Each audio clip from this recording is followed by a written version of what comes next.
My name is Kevin Dyer, and 2 years ago, if you'd asked me what loyalty truly meant, I would have answered without hesitation, my wife.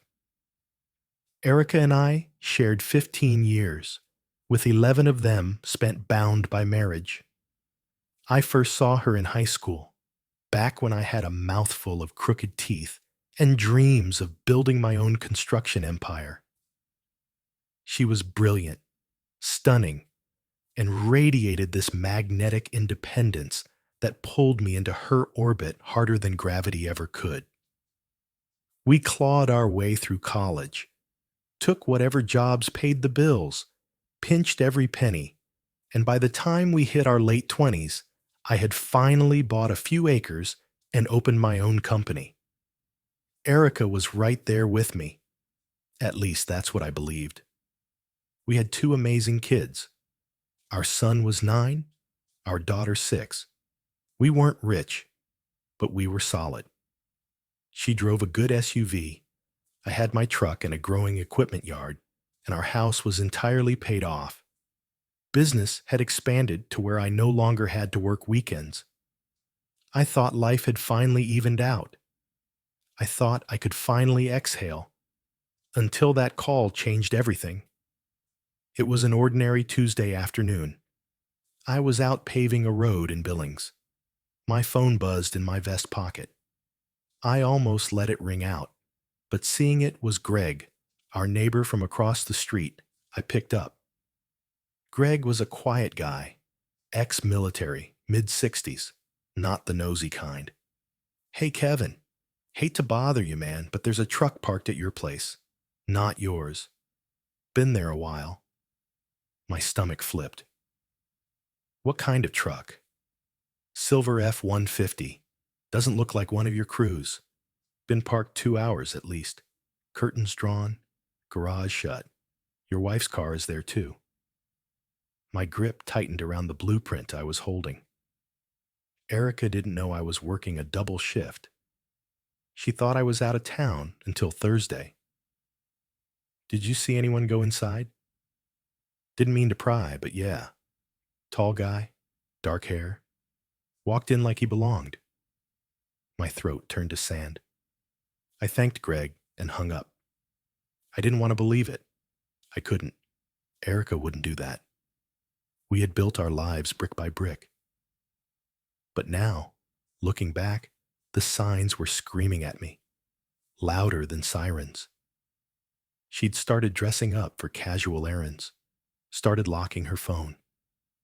The warmth between us had turned to frost, replaced by fake gestures of affection. I'd see her giggling at her phone like it held the universe, something she hadn't done with me in years.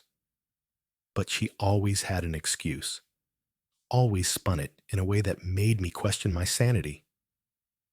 And I bought it, because I loved her. Not anymore. I told my crew I was heading out early. No one questioned it. I drove like a ghost through the city, hands clenched on the wheel, heart drumming in my ears. I didn't go straight home.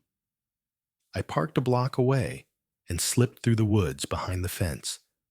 My boots made no sound on the ground, but my heartbeat did. I crept to the rear window near our kitchen, slightly ajar. I crouched low, looked inside. She was there, Erica, on the couch, laughing, wearing a tank top that left little to the imagination. Her legs draped over another man's, a stranger, mid-40s, muscular, polished, his hand resting on her thigh. They were kissing. I stood frozen, every muscle tight, eyes dry, wide. I didn't barge in. I didn't knock. I simply stood there, long enough to let the image carve itself into my soul. Then I walked away. I drove straight to Jake, my friend who moonlights with security and private investigations. Told him everything, asked him to dig. In 3 days, I had it all. Names, places, pictures. The man was Caleb Miles, a slick property developer known for his sleazy affairs. Divorced, no kids, wealthy. Erica met him 6 months ago at a luxury real estate conference. I encouraged her to attend, thinking she was chasing career dreams. Turns out, she was chasing something else entirely. What made my blood boil wasn't just the affair, it was the blatant disrespect. How many times he'd been in my home, how often my kids might have seen him sleeping with their mother.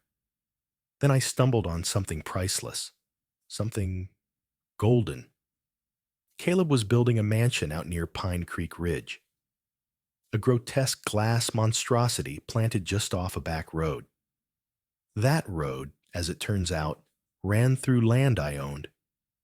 When I bought those 2 extra acres last year for storage expansion, part of it cut into his construction zone. I didn't even realize it. He'd asked for temporary access, required my signature for building permits. He had it, but that permit had expired 2 months ago. He didn't renew it, and I had a bulldozer. I waited.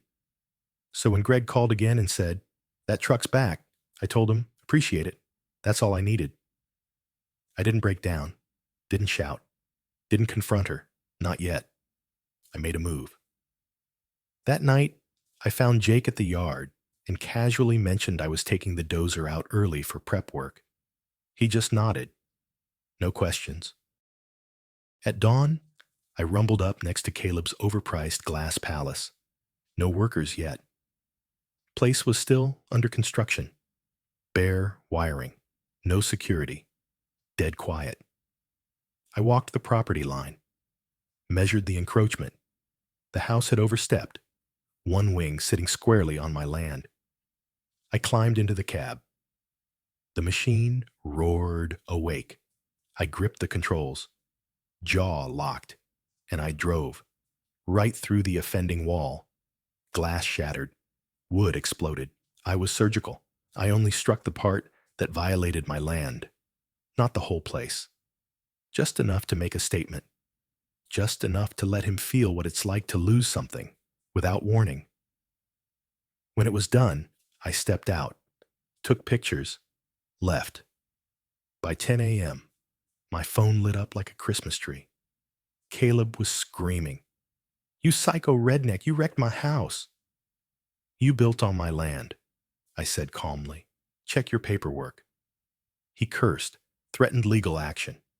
"Looking forward to court," I replied, then ended the call. That night, I waited for Erica. She came home around 7, smiling in a way that made me nauseous, kissed my cheek like nothing had changed. I didn't say a word. Later, I laid it all out on the kitchen table. PI reports, photos, expired access permit, images of the ruined wall. She came down for water, then froze. "What is all this?" she whispered. No shouting, no flying dishes. I simply said, "You wrecked our marriage." I returned the favor. Her mouth opened, shut. She went pale, then red. "You're insane. They might arrest you for this." "Not likely," I said, holding up the expired permit. "He built illegally. I reclaimed what was mine." Her lip trembled. "You were never around. You cared more about your work. He made me feel special."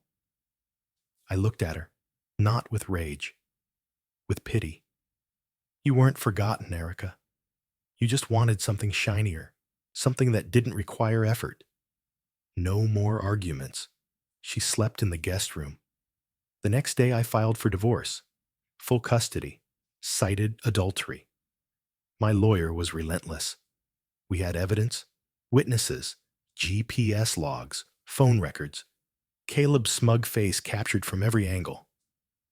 In court, Erica wept, claimed I was punishing her, that I'd gone too far. The judge didn't agree. I got the house, the kids, the business. Erica moved into a cramped condo near her sister, sees the children every other weekend, but the damage is irreversible. Caleb tried to sue, lost. His expired permits got him no sympathy. His reputation tanked. Business collapsed. 7 months later, he filed for receivership. Now he lives on the outskirts of town, quiet, humiliated, Me, I'm still building. But now, I build smarter. I spend weekends fishing with my kids. I breathe deeper. I've started dating again. Carefully. Slowly.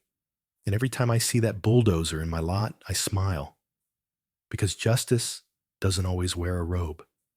Sometimes it rides on treads, made of steel, and doesn't ask permission.